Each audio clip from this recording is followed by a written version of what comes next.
On October 13, 1972, a chartered Uruguayan Air Force Flight 571 carrying the Old Christians Club rugby team, along with some family members and friends, took off from Montevideo to Santiago. The plane carried 45 passengers, most of whom were young men in their late teens and early 20s. After about 2 hours of flight, the plane reached the Andes Mountains. As the plane flew over the mountain range, conditions became more dangerous and complicated. The pilot, due to bad weather and poor visibility, mistakenly believed they had cleared the peaks and began descending. In reality, the plane was still very much over the mountains. Suddenly, the plane's wing struck one of the peaks, causing the tail to break off. The plane crashed and came to rest on a snowy plateau in the heart of the Andes.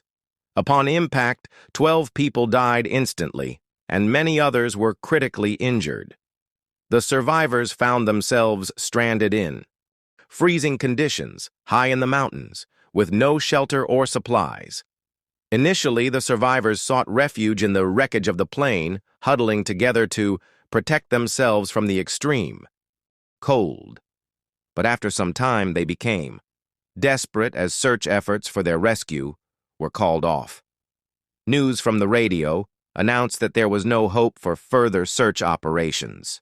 At first, the survivors used everything they could find, including leather from bags, to stay alive.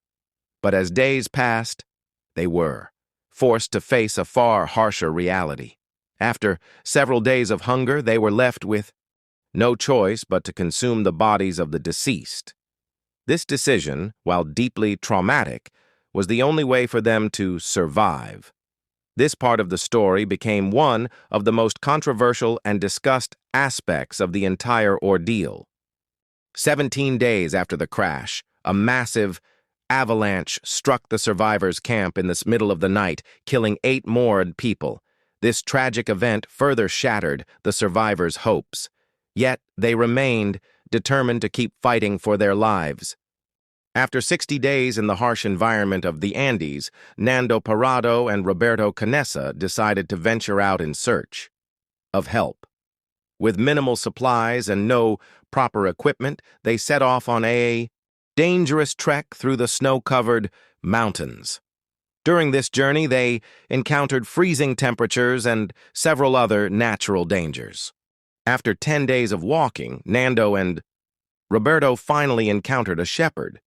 The shepherd, realizing the dire situation, wrote a message and tossed it to the Tabad survivors, promising that help was on the way.